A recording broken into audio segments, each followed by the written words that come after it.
Hello, film nerds, and welcome back to Blockbuster Card. This is a new show from Osiris Media and Library Card Productions. I am Brian Brinkman. I'm joined today by Megan. No RJ today, sadly, but Megan is a young professional who has never once rented out her apartment for illicit means while trying to climb the corporate ladder. Megan, how are we doing today? Well, you don't know that, Brian. You've never asked me if I've done that before. This is a presumption of mine. It is a presumption. I have not. I have not, but I have worked in advertising sales. So I do know a little bit about this world that we're going to talk about today, which I'm really excited to. You got to do everything you can to get ahead. That is the key. And that is the key in this movie we're going to talk about today. As we noted, though, in our first episode, this is a brand new show where we're going to take our approach to literature and spin it out to chat about movies. As avid film fans, we're constantly talking about movies, directors, great performances, and whether or not a film, quote, works in our private text threads. So we figured we'd bring those conversations to life here for you all. For our second episode of Blockbuster Card, we are discussing Billy Wilder's 1960 romantic comedy slash exploration of post-war sexual norms, The Apartment, starring Jack Lemmon and Shirley MacLaine. This is a film that explores changing sexual norms in the early 1960s, the emerging corporate hustle, depression, gender dynamics, and the idea that the perfect match might be right in front of you. Meg, I watched this movie for the first time about 2 years ago, and it blew my mind. It rearranged everything I thought about pre-1970s cinema and threw me down a rabbit hole into Hollywood from the 30s through the 60s.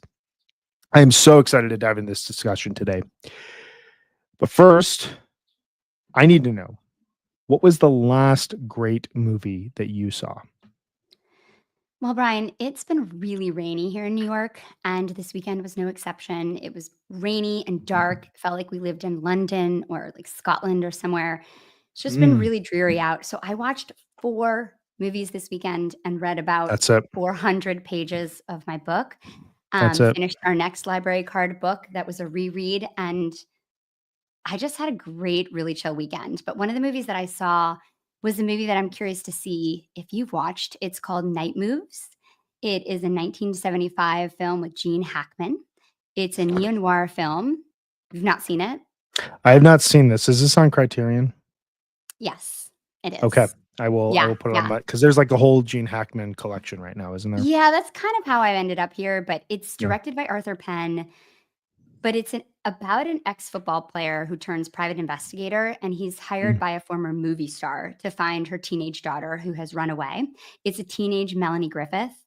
Just amazing. She was Wow. 16 when she shot this film, and there's a nude underwater scene of her, and so they couldn't actually release the movie until she turned 18, which is wild. Crazy. Really wild. Yeah, the plot is fairly convoluted, but it's so shadowy and, like, despairing and really enjoyable despite the flaws in the film, and I really liked it. I'd be curious to see what you thought about it. It's not a perfect film, but I liked it. I gave it 4 stars. 4 stars are interesting because it gives you a lot to chew on from a critical standpoint, while also, giving you a lot to enjoy and a lot to take away from and be kinda mind blown by. I just actually finished a book that was a 4-star read, Dream State. We've talked about it multiple times over on Library Card, and in spite of its flaws, I found myself just absolutely floored and moved by aspects of the book. So there's something about the 4 stars. I'm figuring it out as I continue to consume literature and film, and especially as I'm active on Letterboxd. The 4-star rating tends to be maybe not the best films, but like the films I think about the most afterwards. Yeah, So I'm curious to see how this one sticks with me. We'll see. we'll see. So my most recent great movie I saw is a new movie. They're making movies still. Mm. Everyone I talk to who doesn't watch film says that it was so much better 20 years ago, so much better 30 years ago. And I'm here to report that there are some excellent movies that come out on a regular basis. There's some excellent movies here in the 2020s. And my favorite movie that has come out thus far this year that I have seen, asterisk there because there's a couple from the spring I still haven't seen. but is the movie Friendship, which is stars Tim Robinson and Paul Rudd. Uh, Tim Robinson from I Think You Should Leave and Detroiters, Paul Rudd from Everything, Clueless, Anchorman, Seriously. I Love You Man. There's it really just you This is pick a 40. movie from This Is 40. Yeah, you pick a movie from the mid to late 2000s and there's a chance Paul Rudd was in it. And it basically is two middle-aged men living in the suburbs who form a friendship. Both are going through pretty big life transitions at that point in time, and they hit it off immediately. And almost immediately, there is a leader and follower dynamic to their friendship. And very quickly, the leader sours on the follower for some very justifiable reasons, but also some reasons that as you're watching it, you're kind of like, man, like forming friends is really, really hard as you age. And then the remainder of the movie is kind of this attempt by Tim Robinson's character to win back Paul Rudd's affections, while this friendship has created a lot of conflicts and issues within his own personal life. And his own personal life is, he's got a family, he's got kids, and so you mix this sense of middle-aged ennui and responsibility and kind of this mundane day-to-day existence with this flash of inspiration and passion and friendship and newness, and what happens when that starts to become complicated within your normal life. I laughed harder than I can remember laughing at a movie in a long, long time. Um, like so much that I was in tears. The entire theater was enraptured by this movie, but it also has it reminds me of one of my favorite movies of all time, Planes, Trains, and Automobiles, which I think is one of the funniest movies ever, and is also one of the saddest movies I've ever seen. And this movie just perfectly combines true, genuine sadness with like on the floor laughter that makes you just feel so much as you're in this. I loved it. I cannot recommend it enough. I gave it 4.5 stars. I know I will be seeing it again before the year is up. Um, it seems to be making a decent amount of money. I mean, the theater I went to was packed. Only other movies I saw this year with a packed theater were the last Mission Impossible and the Minecraft movie. So like big budget movies. This is an A24 film that I hope makes Tim Robinson a billionaire. I'm so into it. So you got to see it. I can't recommend it enough. Yeah, I really wanna see that. I'm so interested in movies about male friendship too. I think there's so many times that we talk about a relationship like that that's romantic. I think it's really cool that they're putting it inside the kind of parameters of a male friendship. I think that's really smart and timely, and I think, thinking about how men think about their feelings and make friends as they get older and keep those relationships alive, I think that's fascinating. I'm excited to see it. It also reminds me a little bit of the movie we're talking about today, in that the balance of funny and sad and how hard that is. And when you do it right, it's just perfect.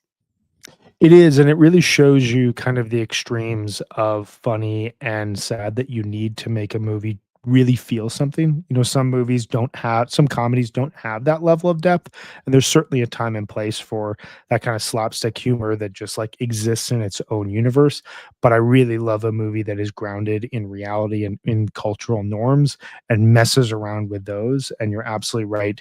The movie we're going to talk about today, The Apartment, absolutely has that. Friendship has that. Some of the best comedies have that. I wonder, just kind of thinking offhand, we should explore maybe 2 years down the road in Blockbuster Card's life, the male relationship between within the decades, and then the female relationship Oh, within the decades. yeah. Because the cultural norms when you bleed into that of what it means to be friends with another man in the 1950s versus the 80s versus today. There's a lot to bite into there. That'd be so fun. I'd love to do that. That'd be really interesting. I also just want to give a shout out to Paul Rudd. When I moved to New York City, my sister came to visit me, and one of the first shows I saw on Broadway when I was living here was Paul Rudd in The Shape of Things.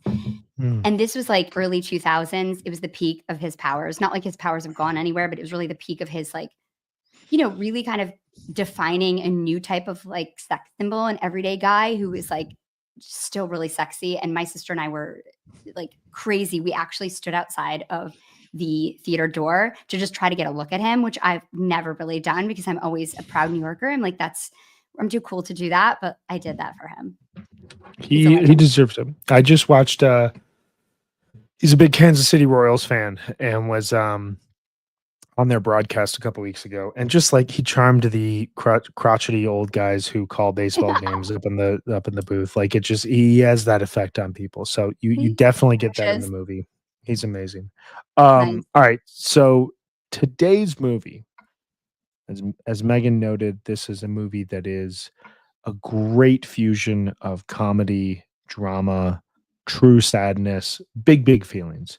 So The Apartment follows CC Bud Baxter, who's a lonely minor office worker at a large insurance company in New York City. To climb the corporate ladder, he allows the company managers to take turns borrowing his apartment for their extramarital affairs. All the while, he's become smitten with elevator operator Fran Kubelik. Baxter earns glowing performance reviews from his managers, which flags the attention of the personnel director, Jeff Sheldrake. Sheldrake then promises Baxter a promotion in return for a key to his apartment to use at his will. When he realizes that Fran is the woman that Sheldrake has been taking to his apartment, Baxter gets thoroughly drunk at a local bar. He gets picked up by a married woman and he heads back to his apartment where he discovers Fran passed out on his bed from an overdose of his sleeping pills. Fran spends 2 days recuperating in Baxter's apartment, during which a bond develops between them, especially after he confesses to an early suicide attempt over unrequited love back in his hometown of Cincinnati. Sheldrake, having promoted Baxter to assistant personal director, expects to be lent the key to his apartment yet again. But Baxter, now deeply in love with Fran, quits. Back home, he begins to pack his things at his apartment room to move on with his life, move on with his career, and move on with love. Sheldrake, towards the end of the movie, tells Fran about Baxter quitting, complaining that Baxter refused to let him use his apartment, particularly with her. Realizing who the right man is for her, Fran abandons Sheldrake and runs to the apartment. The movie ends in very simple and loving fashion. They're playing cards. He tells her he loves her, and she replies, "Shut up and deal." This is a movie that has an amazing ending, amazing drama within, and a really fascinating exploration of cultural norms in the early 1960s that I just found, like I said earlier, pretty mind blowing, reshaped my perspective on how people were making movies during this period in time, and kind of sent me down this pretty big rabbit hole over the last couple of years where I've tried to focus a ton of energy watching movies well before my time and from a time period where I kind of felt like I had an idea of what people were saying through cinema. And now I realize that there was so much more there. So, Meg, let's kind of just jump into this. Give me kind of just initially overall impressions of this movie, and then give me a scene that immediately stood out to you and what it was that told you more about the larger movie at scale. So I was lucky enough to see this movie on the big screen. They were playing it at Film Forum here in New York City, which is one of my favorite places to be. And they do an amazing job. It was in 4K. And so I got to get my popcorn and see this with a room full of people at 2 o'clock in the afternoon, the day after my teaching duties were done. So it was like the first day of Wow. summer. It was warm outside. And I took my daughter, who's really into film, is writing an extended essay for her IB work on film. And we went to see this movie together, and she'd never been to an art house before. And we sat down, and to see this movie on the big screen, it's just incredibly beautiful. There's something about seeing black and white on a big screen that just makes it so memorable. Yeah. And the shots that Billy Wilder gets in this film are absolutely incredible. The art direction is phenomenal. This is not the scene I want to talk about, but I was reading about this, and this scene of The Office where all of the desks are in, Yeah. Yeah. it's shot in forced perspective, and he actually uses a small room and he has the desks get smaller, and at the end there Mm. are children playing the workers, which is just amazing. And I was Yeah, it's reading about incredible.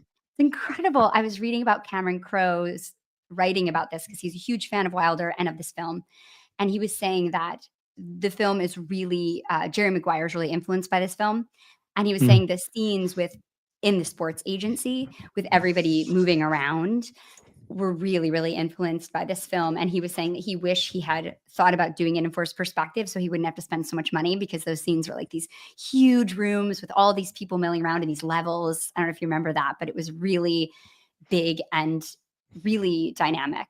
And there's so many scenes in this movie that stand out to me. But the one that I think kind of epitomizes what this movie is so good at is the scene when Baxter finds out that it's Fran that Sheldrick is having an affair with because Sheldrick hands him a compact and the mirror he had found it. Baxter had found it in his apartment and it's cracked.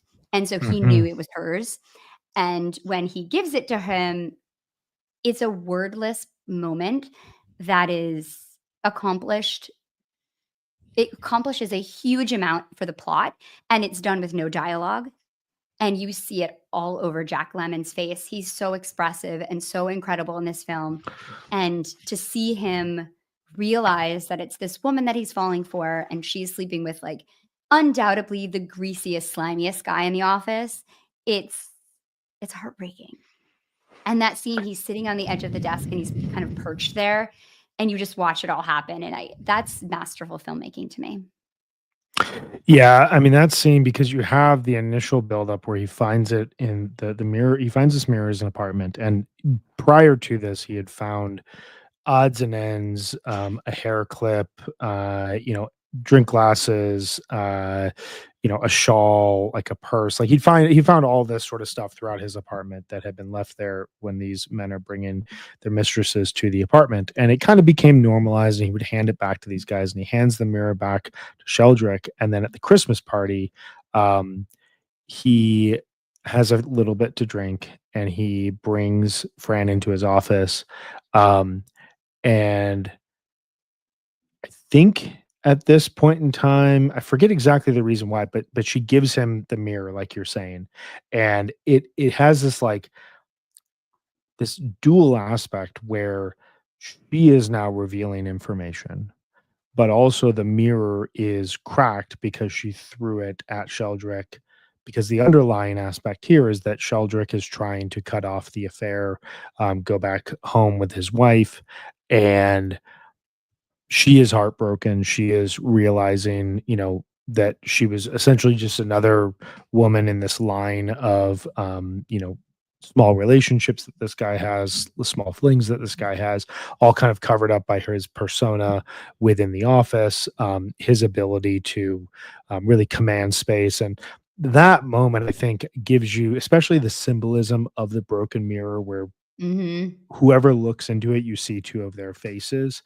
You get this sense, and I think it's really symbolically powerful for the time period that everyone kind of had two sides themselves, and there was one side that had to appear in proper places, had to appear from a professional standpoint for making up appearances, but then another side that is kind of the more true self, that's a little darker, it's a little more messy, it's a little less put together, it's a little bit more uncertain and a little bit more kind of both curious but also kind of cautious about the world at large, as so much is changing, and you see that in this image, and you also see the heartbreak on Lemon's face like you're talking about. It's a pretty mind-blowing moment within the overall movie.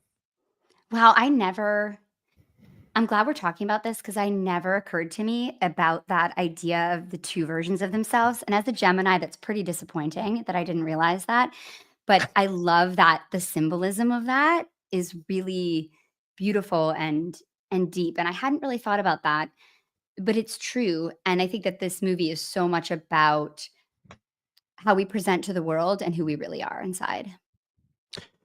Yeah, and I mean that kind of gets like the larger aspect of this movie is this sense of I think when you think about it in the big picture, 1960, it's 15 years since World War II. The 1950s are, historically thought of as kind of a buttoned up period in American history.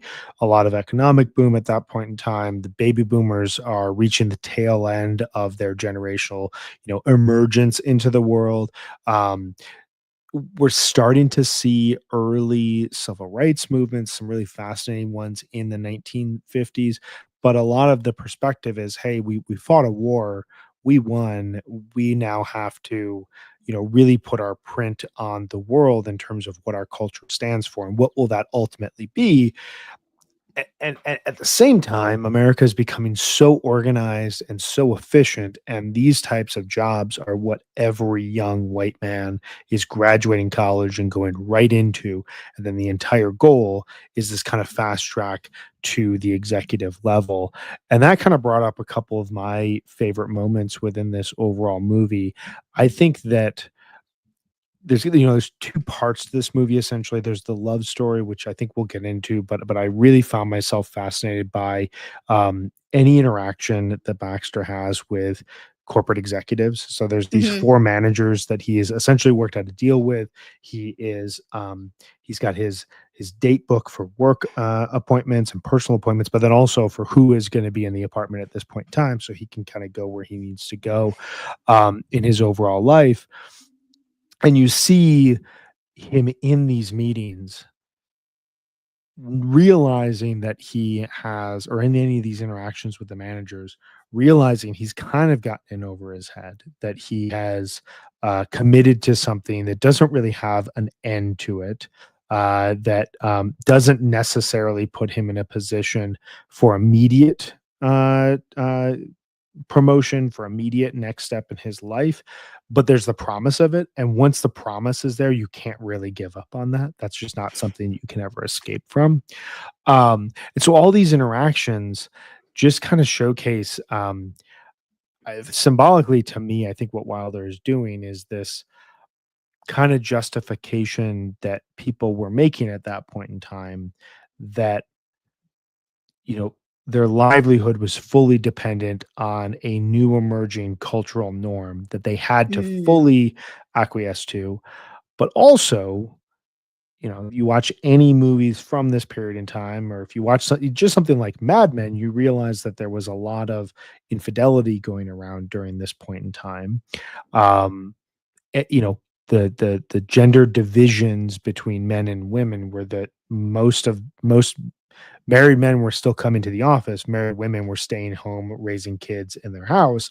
And so there was a lot of, unique freedom that these men had, which allowed them to do things that juxtaposed the kind of image that they had set for themselves. And so these meetings that he has with these men about using his apartment, you see him still trying to put on the facade of, yes, sir, of course, absolutely, sir, I'll have it right away. But he's doing it about illicit affairs. And so all of those, like, just there were so many layers to it that I just couldn't get enough of. Yeah, the power dynamics in this film are fascinating. Every scene like that, he he has something on these men, but they have something on him too, and the minute he isn't giving them what they want, they immediately threaten to remove it. And so you see this power dynamic that's just so brutal and so cutthroat and so obvious. And I think the corporate exploitation, that idea of that is a huge theme in this movie. And you also see it play out in the dynamics relationships between men and women in this film. I think Sheldrig and his relationship with Fran is such a power imbalance. And it's funny because when I worked at Newsweek. I started as a temp and I was newish to New York. I'd been here like a year and I was working as an actress, not really making any money. And so I was waitressing before that. And then I got sick of the constant humiliation after years and years of waitressing through college and this. I decided to try something new. And so I went as a temp at Newsweek and then I was hired permanently in the ad sales department. And Mhm. so this is the tail end. This is like very early 2000s, like 2001. And it was really the tail end of the Mad Men era. It was still there a little bit. There was such a power imbalance between the men who worked in ad sales and their sales associates. and they would constantly ask us to go to dinners and ask us to go to drink events where we would kind of be like paraded out in front of clients a little bit. And it was very touchy about whether you could say no, whether you had to Mm. go, what was kind of the allowed thing to do, what were you supposed to do. At one point I was asked to go to see a Blink 182 concert in New Jersey, and I thought I had to go, and I went with my boss who was a sales executive at Newsweek, and ended up at a dinner with AT&T was the client, with the AT&T rep and their wife, and they were furious with me because he was married, and I think they thought that there was something that was doing, and I didn't Interesting. even wanna be there, and I Yeah. realized when I was at this dinner, I was very young, I was 22, and I realized at this dinner that I had gotten myself into a position that I had no idea was even something that would be considered this, and it reminded me so much of this movie. I kept thinking of all of these times when this would happen to me or to my friends, because all of us were like early 20s women, usually as sales associates. And then there were all these men, and they would be like drinking lots of, alcohol at lunch and throwing up in their waste baskets in their desks, like in their cubicles. Like it was very much like that. I cannot imagine how intense it was in the 60s, because this is so long before that. This is 40 years before that. And so the whole movie was really fascinating. I thought so much about power dynamics and how people operate in relationships in power dynamics, and how women have worked so hard to get to where we are with the power that we have in relationships, but it still isn't usually even. And it was just, I thought, fascinating how the movie did this. I also think it's really boundary pushing. I know that he wrote this movie, or had the idea for it, I should say, in the 40s after seeing Brief Encounter, which you Mm. and I are going to talk about in a few weeks. Noel Coward written movie, and that's a British film, and it was written in the 40s, and it's about an affair between two married people, and he waited on this idea because he didn't think he could get it past the Hays Code, which is the censorship, the self-censorship of the movies, in Hollywood back then, between like the 30s and 60s. So it's very interesting that he waited on this idea for 20 years and then felt he had the place to do it, because kind of what you're saying, things were starting to stretch out, morals and morality was starting to be questioned. And, it's not women's lib yet. You can clearly tell that. But there's also a sense of freedom in that women are working more jobs now. It's post war. Women have been out of the house more, and you can see them as secretaries and in offices, and giving them more freedom and more individuality in a way that's an independence in a way that's was really exciting and totally different. Yeah, and I mean that's something you really see the stark breakdown within uh men and women, and then white men and black men, and what their roles are at Yes. this point in time. You're right, this is before women's liberation, but it is kind of the initial building blocks, and you wonder how many people were aware of what was to come. Um you know, uh by the end of this decade, there would be a lot of, a lot of the power dynamics would have kind of been shaken up and restructured in a lot of ways, which would lead to, another backlash. And so this is at a point where right before a big shift in culture, which we're still feeling today. And you see it in, when you meet Shirley MacLaine, who plays Fran, Oh, just who amazing. My God, she's luminescent. She's amazing. That's it, like, there's a bubbliness to her, there's a depth to her, there's a joy in every line that she delivers, there's a lot of, gesticulation in her, like, she doesn't just, like, press the buttons on the elevator, her, like, Yeah. hands kinda twirl to it, there's a little bit of a dance to what she does, and her appearance is, it's so interesting because they continuously refer in this movie to her just having cut her hair, Yeah. um, and you get this sense that there's almost, kind of a youthful, rebellion happening within her because she has just emerged from this relationship with, Sheldrick, and Baxter doesn't really know how to pick her up and how to, win her over. He's so hokey and so committed to the job and to the corporate ladder he's trying to climb. And so you almost get this initial like her power over him because of his attraction to her and his inability to communicate that attraction to her. Um, you almost see this like emerging and I almost wonder they don't really address this, but there's almost a sense that her choosing to go with him is a rebellion against the wealthy, Yeah.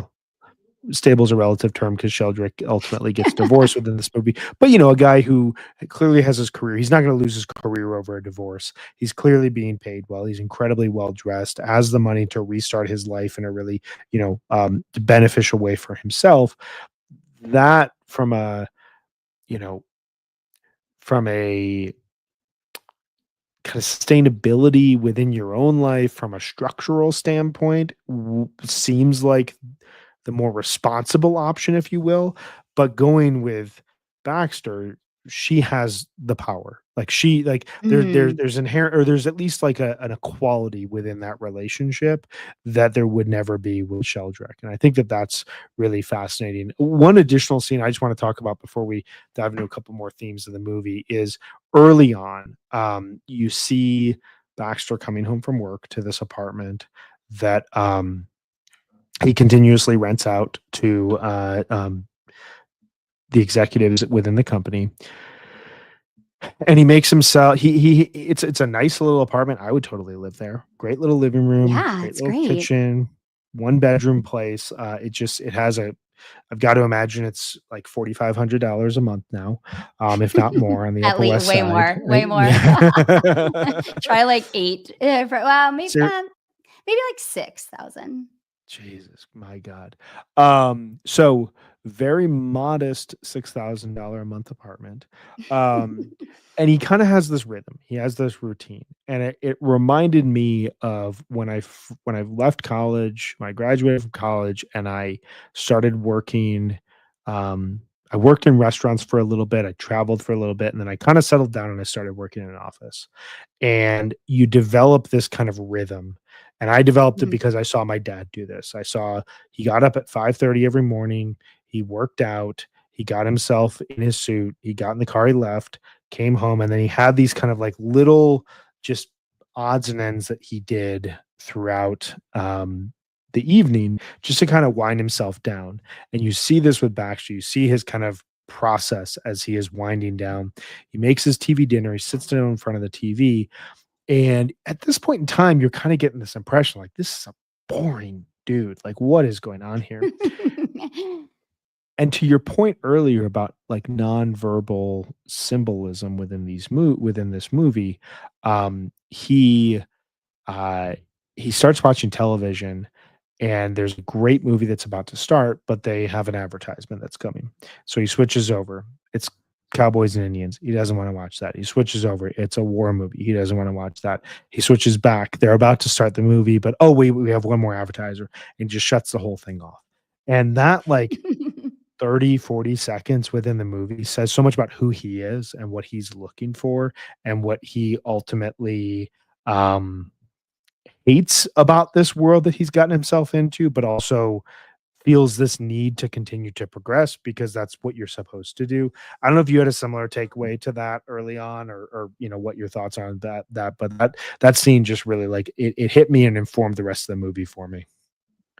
Well, I think it's very much about American culture too, and our inability to wait for things, Mm, and how we want things when we want them, and our consumerism. And Billy Wilder is was not born in America, and somehow he manages to capture the American spirit so well. I think this is a very American movie. Talks, I think, says a lot about who we are as a culture. And I think that scene is very much reminiscent of that, whether it's the TV dinner, whether it's the like inability to watch what's on TV, and the ultimate frustration very quickly within like a minute of not getting what you want. that But I too. think every scene in the apartment is really memorable. I mean, there's a reason the movie's called that, obviously, but all of the scenes are shot like a play in the Mhm, apartment. There's mhm, very little mhm. cutting. There's a lot of motion. There's a lot of physicality. Lemon is a genius actor, and I haven't seen a lot of his work, especially his younger work like this. And this is my first Wilder film. I'll admit that. Obviously, not my last. I can't wait to watch them. But he's so good at moving around a space in a way that is interesting. And I just kept thinking it seemed like a play. And I think that there's a scene where he takes the punch from the brother-in-law. The brother-in-law comes to collect Fran. He finds out that she's there because the execs have turned Baxter in. And so he goes there to get Fran after she's been taken care of by him. And the scene is important for a million reasons because it really lays out Baxter's devotion to her. He continues to take hits and be seen as a real jerk just to make sure she is okay. And I just kept thinking about the sacrifice that he makes for her over and over again. And that scene when he gets punched by the brother in law, the way that Wilder uses the camera in that scene being like widening and then zooming in on his face. Apparently, he was really punched accidentally in that scene, and Oh, they wow. used the real punch scene, so he Oh, really wow. did get hit in that scene. And you see him laying there, but of course he's like a consummate professional, and he keeps acting, and you see his like kind of eyes spinning, and he's sitting there, and he still just looks so in love. And I just kept thinking like the way he's using the space in this apartment is just incredible, both director and actor. It's a really good point about how he, shows his love to her in those moments as well, because if her family finds out this relationship, and this is a point where he's living with or she's living with her sister and her sister's husband, which was not uncommon at that point in time. Yeah. There was a lot of, um, regardless of how much more affordable, relatively speaking, rents were in New York City at that point in time, it was still a lot to live in New York City and, to get your career started, especially as an elevator operator and then move, to the city. So she is really dependent and reliant on her family at this point in time still, whereas he has a little bit more independence. And you can kind of just tell he realizes I'm going to ruin her life if I say honestly what is going on here. So I have to just sacrifice. I have to, realistically take the punch. Yeah, I found that scene really, really amazing. And I felt, this is one of those movies that I feel like had two potential endings. Um, What do you and mean? I wanna hear them. well, I feel like it would have worked well had the movie ended essentially with the punch, her leaving and, going with Sheldrick, Mhm. and it would have said a lot. It would not I don't think it would have I would dramatically change what happened prior to that, and it would give you a very forlorn, love lost type of conclusion. Um but because obviously it ends the way that it does, you're ended on a high note, a little bit more lighthearted, a little bit more belief in, hope and what can possibly happen if, you really feel this way and, all the stars align essentially. Um, so I almost feel like I don't think he picked the wrong ending. I just think that, in the writing of this movie, a lot of movies require an ending and either get the right ending or it's the wrong ending. And I feel like this has two potential opportunities to conclude the story in a way that drastically changes your perspective on it, but would have been just as impactful. I'm glad it ended the way it did, but I feel Yeah. like there's 10 minutes prior you shave that off and you have similar statements early on that suddenly feel a little bit darker by the end. Absolutely. I do think the ending is a little bit ambiguous too in a way that I love. Like, she Yeah. doesn't profess her love to him. I think there's a version of this movie where she's like, "I love you too. I've loved you forever. Thank you for taking care of me." And I think that the fact that she ends it sort of coolly and says, "Shut up and deal," which is such an incredible line, to me also really speaks to what you were saying earlier about power and Mm. her owning that a little bit in a way that's really cool and sort of feminist. Very, very feminist. It's yeah, it again ends on that ambiguity you're talking about. It allows the movie to end on equal power dynamics between the two of them. Yeah, yeah. We've talked a little bit about some of the themes here in this movie, but I'm curious if anything else stuck out to you. I mean, we've talked a lot about the gender norms that were kind of being broken at this point in time. Um, Anything else really kind of jump out to you from like a big picture standpoint of what this movie is trying to say? I think the movie speaks a lot about loneliness. Mm. And I think that it does that in the way that so many of my favorite movies do, where they will pack the movie with tons of people, but make the two lead characters ultimately incredibly lonely. And I think that they're in so many scenes that they're surrounded by people. I think about those party scenes, which are just epically choreographed and beautiful, but ultimately they both end up feeling really alone in those scenes. There's 2, there's the one in the office holiday party when they're all dancing on the desks and there's champagne everywhere, and there's just such a sense of fluidity, and like you mentioned before, he has been drinking and he pulls her through the party in this way that's just absolutely gorgeous. And then there's the scene at the end, the New Year's Eve party, where Fran and Sheldrick are at this party together and they're both wearing the crowns and they're surrounded in this very like roaring 20s vibe of just a packed bar where everybody's singing and celebrating and having the best time. And Fran is feeling so alone. And I think that this idea of being lonely while surrounded by a lot of people was something I kept thinking about during this film. Yeah, I kept thinking in that scene in the bar on New Year's Eve about um, this kind of very specific feeling that you kind of get invited somewhere by someone who maybe a new relationship, maybe someone you're not, maybe it's like a new friend, whatever it may be, to a public event. And you don't know anybody but that person. And that person, because of the nature of the event, um, you know, because of the nature of the event, the person that has brought you is kind of consumed by the people that they know there and the camaraderie of the event, um, and you are then kind of left to yourself. And she's at the table that they always sit at, and she's not engaging with anyone else because he's never introduced her to anyone else. She doesn't know this social scene. This is his life, and that sense of when is he ever going to actually introduce me to the world that he exists in? Am I ever going to get a chance to be a part of that world? Do I want to be a part of that world? And you kind of got this like exhausted feeling of actually, I realize where I belong, who I belong with. It's fine to kind of experiment and step out of my norm, but this isn't for me. I think another scene, uh, it's towards the end, it's right after he quits. So I guess this is probably right before the New Year's Eve scene.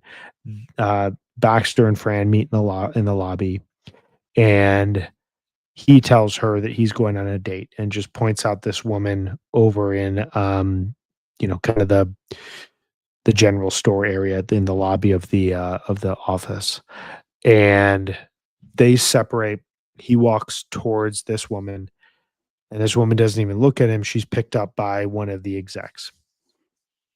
And then he walks into the room, and I just remember watching this again here, this morning. Your stomach kind of drops because you realize Yeah. the life that he is going to have at this point in time. He's desperately in love with this woman, but he can't force. He's not the type of person to force her to choose her path. She has to kind of choose that herself. He's given her what he's told her how he feels. He's shown her how he feels. He's suffered for her, but he kind of has to internally know that if it's going to happen, it's going to happen, but it's probably not going to happen. So my life is just kind of, let's go find a dime store book and I'll go back home on New Year's Eve by myself. It's really sad. It's really isolating. Yeah, that's a really great point. I think loneliness is a huge, huge key to this movie. Yeah, and I think there's also an element of romance in a new way. I think that what you were just saying about allowing it to come to you, and I think that the casting of these 2 actors, the 40s and 50s, most of the leading actors and actresses are just absolutely, like, drop dead gorgeous people. Marilyn Monroe wanted this part. and Wilder had just come off of filming Some Like It Hot and did not cast her. And what a correct move, because Marilyn Monroe would not be the elevator operator that some people just walked by every day, right? And you see her, and Shirley MacLaine is stunning in this movie. She's absolutely beautiful, but she has that kind of gamine look. She's almost like pre-Twiggy. Like, she has the short hair, she has the little small face. She's not, she's not voluptuous. And I think that casting her and Lemon, who's kind of this silly, plucky, funny, like jokey, not serious seeming person, it gives the romance an authenticity that's really interesting to me.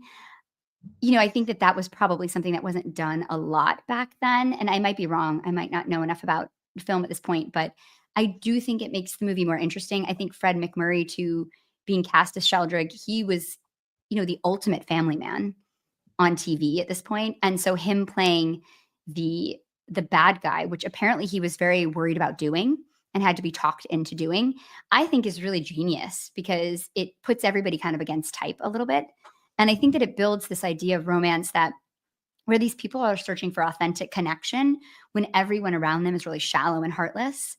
And you see friends struggling with that. And Baxter is so obviously presenting her with an authentic version of connection. And it takes her a long time to figure out what that is, and that she should want that. And she makes a lot of really forlorn statements like, why do people have to fall in love with other people? Why can't they just fall in love with a kangaroo? She makes really like, which apparently was an improvised line, because I guess Shirley MacLaine had a very tumultuous love affair going on at this time in her life, which I did not know about, but I'm very curious about and want to know more about. But she was involved in that in her real life. And so I think she brought a lot of that sense of despair that's really genuine. But I loved the way they presented romance in this film. Yeah, it's interesting because as you're talking through it, I think about both of the characteristics and both of the ways each person is presented is kind of counter to who you would want to fall in love with based on societal norms, who movies tend to push you to fall in love with. Shirley MacLaine has kind of like a boyish look to her. She definitely seems to, by the way that she communicates, um, kind of maybe put her foot in her mouth sometimes, or at least get in Yeah. trouble because she has her own opinions, which my God, and her opinions, go counter to the norms of the time.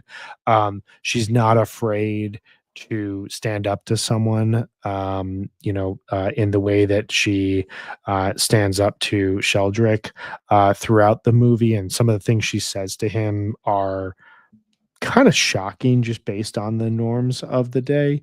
And at the same time, like, Lemon is put together, is ambitious, is career driven, but like you said, he's like this kind of jokey, dopey dude Yeah. that I don't think like a 16-year-old girl is ever like fantasizing about marrying. Like, that's not who No, no, no, no. that He's is not a not leading at all. man, like, in that sense. Yeah, Like like, a dashing, yeah, yeah, at the time, you have a lot of, actors, and this is like an emerging period where you're going to start getting, more flawed, kinda awkward yeah, men taking over films, um, and this is just like it's perfect for this because this would not work, if it's, you know, Jimmy Stewart and Donna Reed or, yeah, uh, I don't know, like, this doesn't work if both actors are gorgeous, no, and really put together. Like, this has to be 2 actors who are a little bit rough around the edges in a way, and so much of Shirley MacLaine's career was defined by playing women like this who were, kind of, "Damn it, I know what I'm talking about, I know what I'm doing, I have the strength to survive on my own, even in a quote unquote man's world." And so much of Lemon's life is, his career is defined by this kind of cagey, kind of dopey, man who is given his power by way of his gender and isn't capable of being cool enough to just, like, hang within that, like, they're just Yeah. I don't know, so I definitely get what you're talking about there. I think that it's one of the more fascinating aspects. Did you find we talked about this in the last episode, did you find any character you related to or were drawn to, or did you just look at this movie kind of from the outside looking in? Oh, no. I definitely see this movie from Fran's perspective. There's so much I relate to. In my family, my grandmother was an orphan in New York City and moved well, she was in White Plains, and she moved to the city when she was 16, escaping some bad treatment in foster homes, and took care of herself in New York City. And there's something plucky and independent and incredibly brave about a young woman moving to New York City. I moved to New York when I was 21 to be an actor and to try to make it here on my own. And there's just a certain kind of girl that wants to live in New York and figure out what that means. And so I saw so much of myself in her. I also feel like so many people can relate to falling in love with someone who's unavailable to them. I think that's one of the most human things that happens to us. And I feel like she portrays that in such an authentic way. And the watching her struggle with that, I felt was really beautiful and really relatable and really heartbreaking to watch her feel so helpless. I think when you are so young and you don't see the possibilities in front of you, it's so sad when you're my age and you're watching someone who's so young and beautiful and think, how could you ever feel that sad about something that's happened to you with this jerk? But we've all been there, and we've definitely known what it's like to feel lost in love and not see a way out, and I think this movie just does such a great job of that. Yeah, I mean, I feel like the Fran character is going to be an archetype for decades to come in terms of young, ambitious, big fish in a small pond woman comes to New York City and reality kind of hits her, and it's going to be done Yeah. well in some ways. It's also going to, have issues. I have to ask you a question though that great friend of the pod, Perfect Speller asked, "Does this movie pass the Bechdel test?" I don't think it No, does. definitely not. Yeah, Not I don't even think it does. close. This is like the opposite of the Bechdel test. This is like women only talk about their relationships with men in this movie. It's absolutely not. It does not pass the Bechdel test. I don't even think this movie is probably like one of the reasons why the Bechdel test was like invented, but it's just very, very all about women are just like consumed by their relationships with men in this movie, Which which is is maybe not that far interesting. off from real life, but Yeah, at it's well, least we're attempting to to represent other things on film now. it is interesting though because this movie does seem to advance what is possible for an independent woman in the Yeah. era, like, Yeah, but it's you're right, I was yeah, like this is not saying, uh, bury your dreams and go with, the man that makes sense, to have a simple life. This is more risk taking, and this is Baxter winning over a woman who is done with men essentially at this point in time and is ready to just kind of get on with her life, accepting that she's not going to find the person for her, so she's got to figure out what's right for her. Like that was my takeaway. Do you agree? yeah, I mean, it's a little bit still within, like, the I'm going from one man to another, but she Yeah. does leave the more powerful man, and she leaves him in a moment that he's feeling really, celebratory and like he has gotten what he's wanted. You know, he wanted to get divorced. He wanted to end up with this little girl that he's going to, kind of throw away soon and get a new one.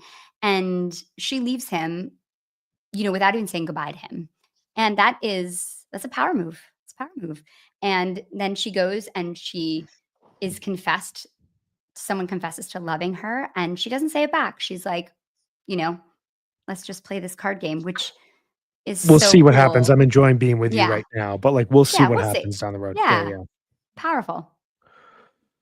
Yeah, and I was thinking about I feel like there's only one conversation between two women in this movie, and it's between the secretary and Fran as the secretary was Yeah, telling her about her previous relationship with Sheldrake and how he kind of left her in the cold, and then you know what other women came afterwards. So obviously there's a conversation, but like this completely is between a man or about the man in their lives. So nope, probably fails the test at large. definitely fails. Brian, what character did you see the movie through or connect with? I mean, I think that this is a movie that you know, I think as a certain type of woman, you see this as Fran, as a certain type of man, you see this as Baxter. I definitely related to aspects of his character, not as a whole piece, but the I remember being young, early in my career, um, alone and thinking, okay, well, like I need to move forward with my career and I need to, find someone. Like and that like, sense of these things just kind of need to happen at this period in time so I can Yeah. take the next step in my life, which is then to have a family. And if that doesn't come immediately, you really get the sense that like you're the only person in the world who Ugh, doesn't have so this, true. you It's know? so true, and we think Yeah. that's so young. I remember being, like, 24 and being like, "Oh my god, if I don't find someone to get married to soon, I'm gonna be, like, so old." That's crazy. I tell my daughters all the time, I'm like, "Do not even worry or think about getting married until you're in your 30s. Like, there is no rush. You don't even know who you are." Yeah, and I think like I mean, we're seeing that expectation be really challenged by younger generations right now in a lot of ways that I think those Yes. norms are shifting faster and more dramatically than they were when we were young. Um, but that sense of also like, well, if the boss asked me to do it, I've got to kind of listen to the boss because Yeah. I need this sense of approval to move forward in my career, and how do I explain to my parents even at that point in time still that like I gave up a job because I wasn't willing to just kind of do this backroom thing, for the executives who needed it because they're the adults in the room. I'm just kind of, I'm here to Mhm. make sure that the job gets done. Um that sense of willing to please even when you're like, I this is not right. But what's really the consequence going to be? Like that Yeah. whole aspect of this movie, kind of blew me away in a pretty powerful way and made me relate to, Baxter. I think it's hard not like, I think Shirley MacLaine is ultimately the star of this film and is Yeah. ultimately the reason that you watch this movie. She just takes over the screen in a way that, Mm. like, her and Lemon are a great match because of everything we've said. They're both a little bit off kilter. Neither of them are kind of the, uh, you know, dictionary definition of Hollywood, sexiness, but Mhm. they both have like a sexiness in their own way and an attractiveness in their own way. Um, and so watching her kind of go through this movie, one other theme I thought about, and it relates to kind of how we see this movie, is this movie really talks about depression and attempted Yeah. suicide in a really powerful and really direct way that shocked me the first time I watched it. There's a suicide attempt within the movie, and then Jack Lemon's attempted suicide in earlier in his life, or the character Baxter's attempted suicide is brought up again at that point in time, and this real ability to discuss not necessarily mental health, but this depressive hopelessness when things are not working out the way that you thought they would. Um, I I don't know of a ton of movies from this era that address this with the kind of directness, and there's just like a no holds bars. This is what happened, and you've just got to hear this for the next 5 minutes. Yeah, I think that adds so much tension to the film. This idea when the doctor comes and helps her, and then he tells Baxter that they usually try this again.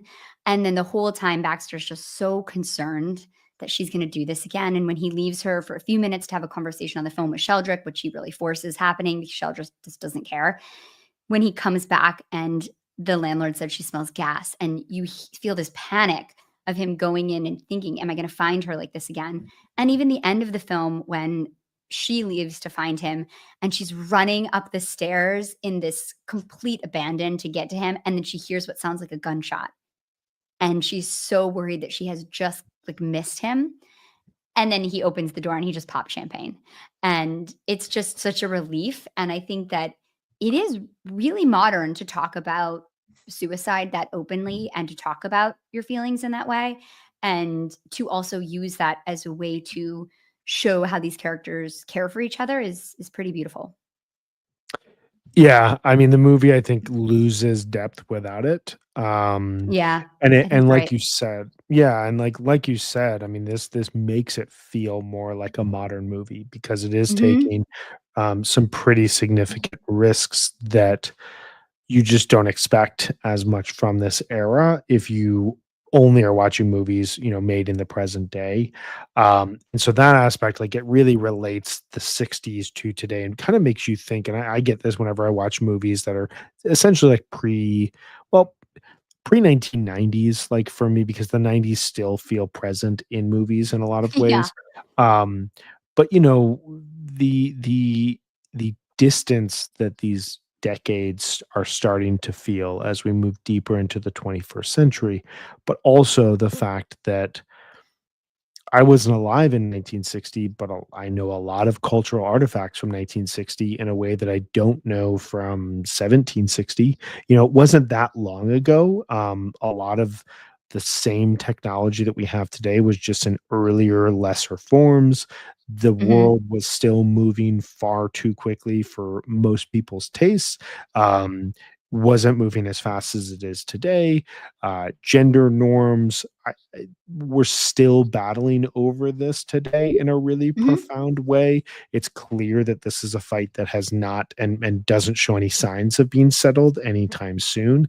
And so, like, you do feel like you're watching something that is speaking about not just 1960, but also kind of America at large. Absolutely. That's the brilliance of this film. He's really able to get so much done, so many layers, and the dialogue in this film is absolutely incredible.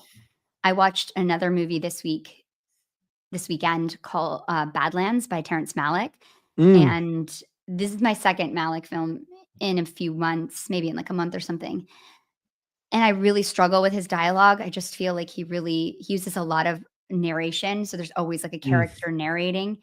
And to me, it's a huge crutch of his.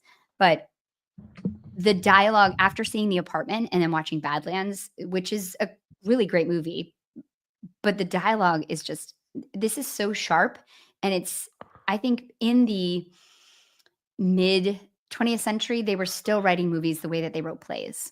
And they're doing that so much less now.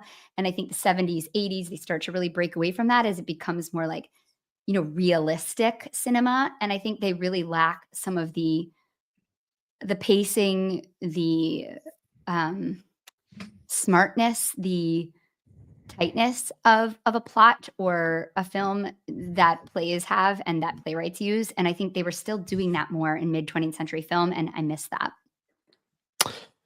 Yeah, and I mean, that kinda gets us into another topic we tend to talk about here, as we move through these movies, which is, what other movies did this remind you of? And as you're talking about the comparison to a play, and as we've been talking about these kind of off-kilter characters that are not the typical, idea of a leading man, leading woman, it I couldn't help but think about Wes Anderson, and I couldn't help but think about his Yeah. approach to cinema, and something like Moonrise Kingdom, something like Asteroid City, something like Rushmore. Obviously, there's like a layer of detail and a level of detail that is included in his movies that is not necessarily included in this movie. But like the scene you were talking about in The Office, um, where the lights are just in very perfect rows, like Yeah. right So behind you. The stylistic. desks are all perfect. The bell rings and everyone pulls off the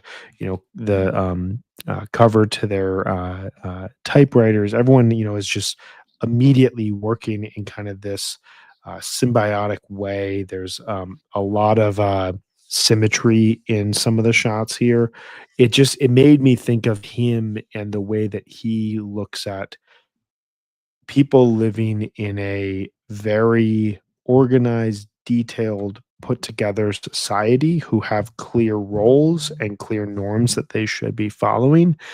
And then you have these two people who are clearly slightly askew to those norms, who fall in love but find that to be, really traumatic or really, really difficult passageway to that love actually working out. I love that you made that comp because this weekend I showed my younger daughter Royal Tenenbaums, which is Mm, my favorite Wes Anderson movie, mm, and there is such a stylistic connection, like you spoke about really well, to this film's. I mean, Wes Anderson is so he has, like, a fetish for American style in a way that is just I find it completely just breathtaking. But also he does something else that I found in this film is he is able to balance funny and sad in such a strong way. Royal Tenenbaums is so sad. It's the saddest story about these two that just like love each other so much, Margot and Richie. And there's so much sadness brought about because they can't admit their love to each other. And I was thinking about that when I was watching it and thinking how it's similar to The Apartment in ways. So I'm glad I'm not the only one. I really like that comp. What about you? What other movies did this kind of bring up for you? They're kind of random, but the movie that I thought about the most, and maybe it's because it's from the same time period, it's a movie and a play, a musical. It really reminded me of The Music Man. Have you ever seen Mm, The Music Man? Either the I film or have, the yeah, yeah. play? Yeah, Okay. yeah, that's So reference in this. is it? Yeah, it's the, Oh, they're going to see it. Yes, he's going to see it, exactly. exactly, yeah, He's yeah. going to see it. It's on Broadway. Right. So the musical opened in 1957 and the movie was in 1962. And I did this play in high school at my community theater. So it was a really big production. We had it's a really big theater, gorgeous theater in downtown Grand Rapids. And we would go down there and do plays. And I did Music Man. And it just completely blew me away, the production of it. I got to play a trombone in the big marching scene, Mm, and the things that reminded me of this are these big crowded scenes with lots of people and lots of noise and lots of fanfare and lots of mid 20th century vibes, but then this zoom in on two people and their, like, intimate connection and two people falling in love that are unlikely to fall in love, the kind of person who's the most skeptical about, this charlatan, and then the person who is the charlatan who's supposed to be, fooling this crowd but falls in love with the librarian. And I love The Music Man, and I think that it really, of course, it has such a direct connection because it comes from the same time period, but it really reminded me of that. And I also the ending of the movie reminded me of the ending of Lost in Translation, mhm, mhm. where That was it's funny, sort of that was my next ambiguous. comp, that's really funny. No, really? Yeah, yeah. Yeah, there's just like they finally share a kiss, but it's still ambiguous and it has this sadness to it, but also just a deep beauty. I love that movie. Yeah, and I mean, that movie explores, loneliness and isolation in a Mhm. really powerful way as well. I think that that's a really great comp. I mean, two modern movies. I'm just going through my list right now to make sure. Yes, two modern movies that I kind of think about in connection with this. One is Lady Bird, which Mm. has an element of going to New York City and also has an element of a young woman who doesn't clearly fit or clearly doesn't fit into the society around her, and is searching for some level of independence and is consistently finding challenges with men and with authority figures. And, that movie really highlights a young woman trying to break free of the norms set around her because she has kind of bigger ideas about who she is, but is consistently being pressed down. It's not as laugh out loud funny in a way that this movie is, but it definitely has elements of the Fran character within it, that I Love found that. really, really, really remarkable. And then the other one, is The Holdovers, which, um, doesn't have as much. I mean, it doesn't have as much of a conclusion around love, but it does have these 2 characters who don't fit into larger society, meet Mm, women who seem to really appreciate them for who they are, um, and care for them to a certain degree for who they are. There's a little bit more of the unrequited love within those 2 movies, um, and, there's much more ambiguity, but just the sense of you're in a very proper, specific society where you have to act a certain way, and you try to break free of that, and it creates so many problems for you that you couldn't even anticipate. yeah, great comp, and we're gonna talk about that movie later this year. We are. Mastercard. Mhm. That is a great, great hint here for the future. What else do you have to say about, The Apartment at this point in time before we share our takes on this versus the letterbox average? I just think that this movie is a real masterclass in that tone of funny and sad, sentimental and sweet, entertaining but still meaningful. And I think that's a lot of films today struggle with that, which is why I think the Wes Anderson comp is so good. But I think that if you're a filmmaker or a writer and you want to know how to make something sweet but also fun, this is the perfect movie to watch. I think that's a great call. Yeah, and this really does a good job of showing you. It's a great entry point to older films. Like, if you don't watch a lot of Yes. pre-1970, I think that this is one of those movies that could make you go, maybe there's more out there that I need to check out than I have thought thus far." That happened to me 100%. I had a very specific, I had a handful of pre-70s films I was watching, and then this movie made me be like, I need to just do a complete deep dive here. And I spent much of the remainder of 2023 just living in old movies because there's just so much to say. There's so much about the lighting. There's so much about how black and white cinema can really, bring out emotions and bring out feelings Mm, in a way that color cannot. There's a lot about the post World War II era that we have a very specific view on now that I think there's a lot of depth there the more that we learn.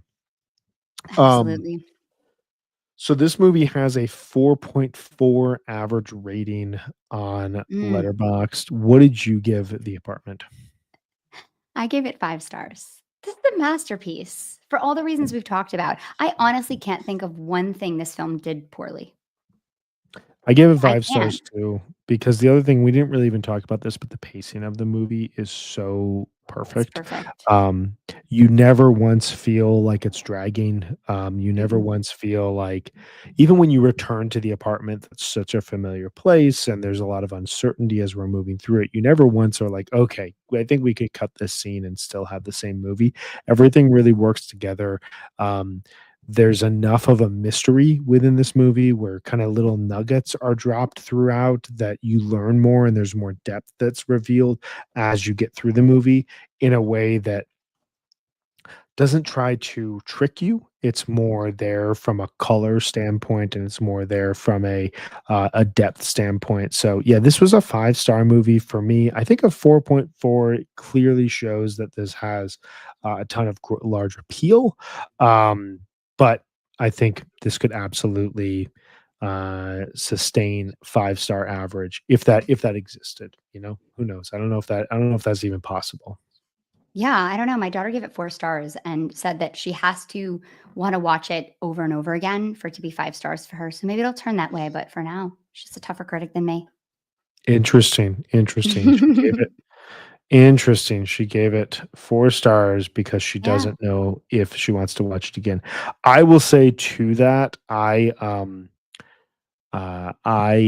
questioned before I rewatched it if it was going to hold up, and I was a little bit worried, and then it was the exact same. It hit me in the exact same way. So I recommend rewatches on this.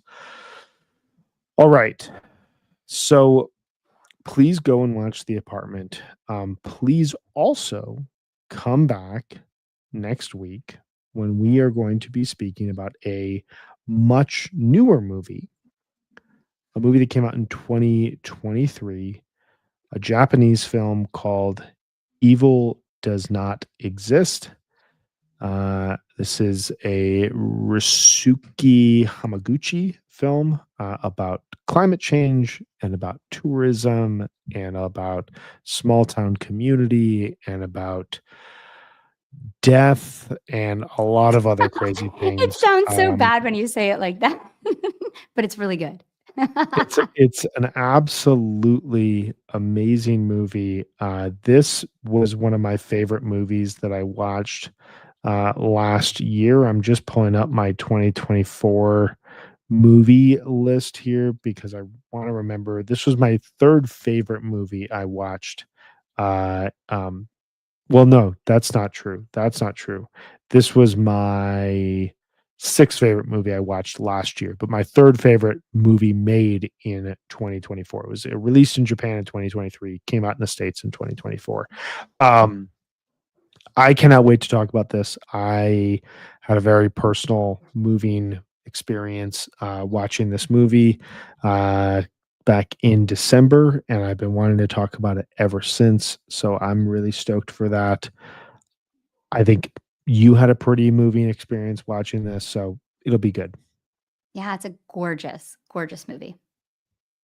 So we will be back next week to talk about that. We will also be back next week to review the first three shows of Fish Tour, which are kicking off this weekend in Manchester, New Hampshire. So if you are joining us from the HF Pod world, we'll be back on Monday to talk fish. And I think we were doing library card or Blockbuster card on Wednesday of next week. Is that right? I think so. That seems right. You'll know. Meg will post something.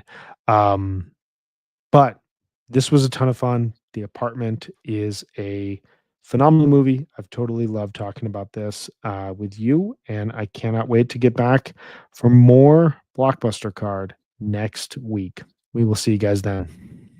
Thanks, everyone.